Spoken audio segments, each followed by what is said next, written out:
give a lot of speeches lately, and in every one of them, I start out by saying that my time in the state Senate has been a remarkable one and that it has exceeded my expectations because 90% or 95% of the time, partisan politics don't matter because people are willing to put that stuff aside and deal with the problems that we face, and that spirit, I believe, is one that makes this place different than Washington, for goodness knows, and it makes it a place that's enjoyable even for a Democratic senator in a Republican-controlled body to have an impact on the law.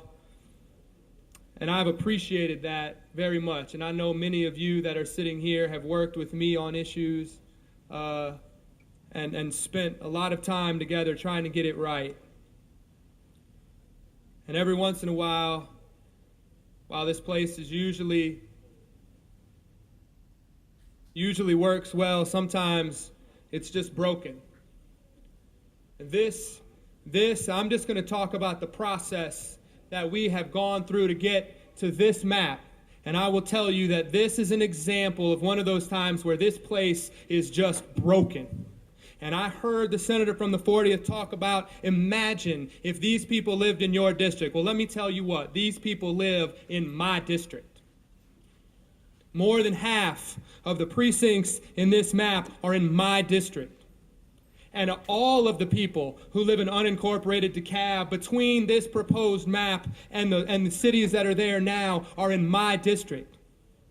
And at the end of the day, the pen that has drawn this map belongs to one person who does not represent my district and who does not represent the people who live there and who has not been to those places to talk to those people about whether they want to be in or out. Because it's not an issue only of who's in. This map has changed every day. We said that this was vetted properly by the committee. Well, the committee on that day saw the new map for the first time.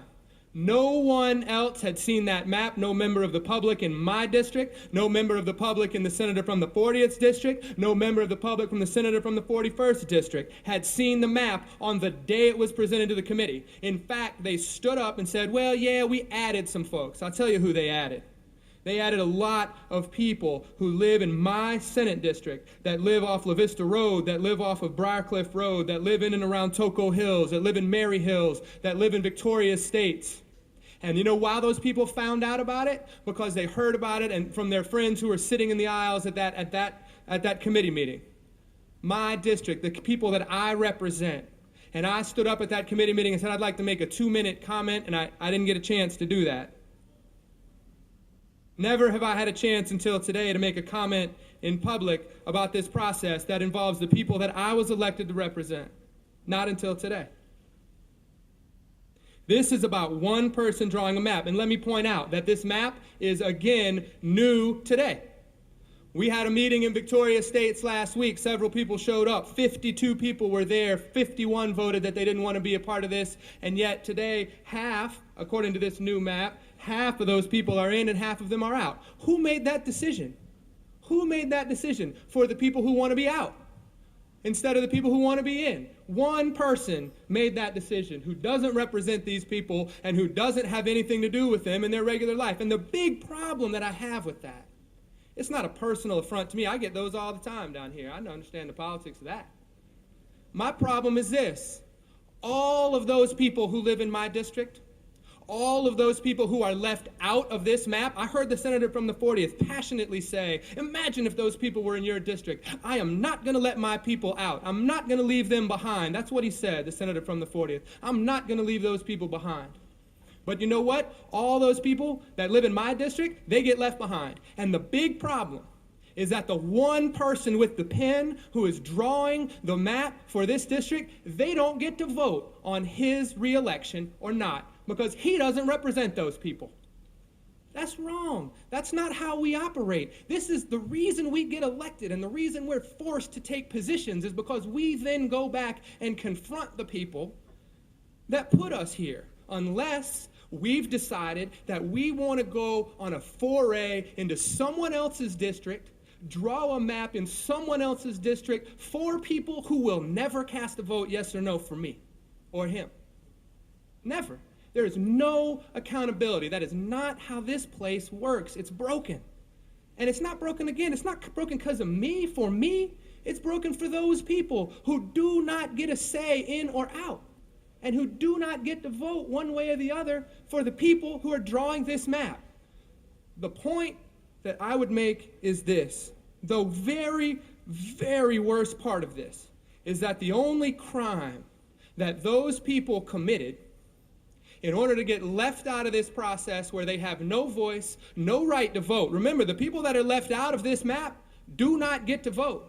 The people who live in Druid Hills, the people who live in Claremont Hills, Manna, the Medlock Area Neighborhood Association, Emory University, Emory Road South, all of those folks who might want to be able to vote, they don't get a referendum, and they don't get to vote for or against the author of the bill.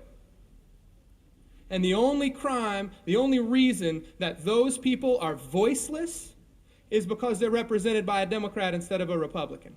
Period. And we all know it. And not a single member of the Republican caucus in here has a single reason to vote yes or no on this map, because it doesn't affect anybody that lives in your district other than one senator from the 40th.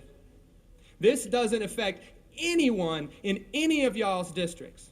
And yet we're going to vote on party lines, if that's how it goes. We're being asked to vote on party lines, even though not a single person in here has any reason to make a decision for the people that live in my district, period. That is partisan politics at its worst. This is an example of this place being broken. And like I said, the reason it makes me sad is because so much of the time we work together.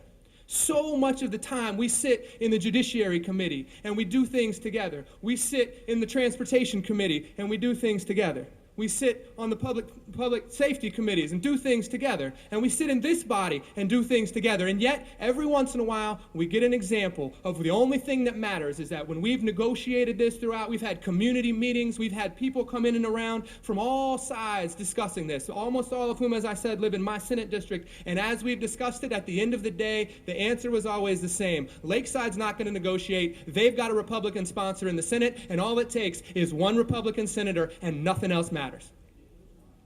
That's not how it should work. Y'all know it. Y'all know that's not how it should work, and that's not how it usually works. That's not how it should work today. I would ask you to vote down the bill. We're not even ready, frankly, to vote on it. This is a new map. We're seeing it for the first time today. I think we should wait on the bill. But just know what you're doing to a group of Georgians who aren't Democrats. They're not Republicans. They're just regular people. And they happen to live in one Senate district instead of another. And we're about to make a decision, every single one of you. And I'm glad to see so many eyes down on the desk, because I'm glad you feel bad about it. But I hope that we'll do something good about it. Thank you, Mr. President. I yield the will. Okay, the question. Chair recognizes Senator with the 42nd. What purpose you rise? Parliamentary inquiry, Mr. President. State inquiry. Is it not true that there are things that are more important than whether or not someone's in a Republican caucus? Well, Senator, kind of like that box of chocolates, you know. Chair, Senator of the 40th, what purpose you rise? Isn't it important that all senators ought to vote, particularly if they're running statewide? All right, let's not interject all that now.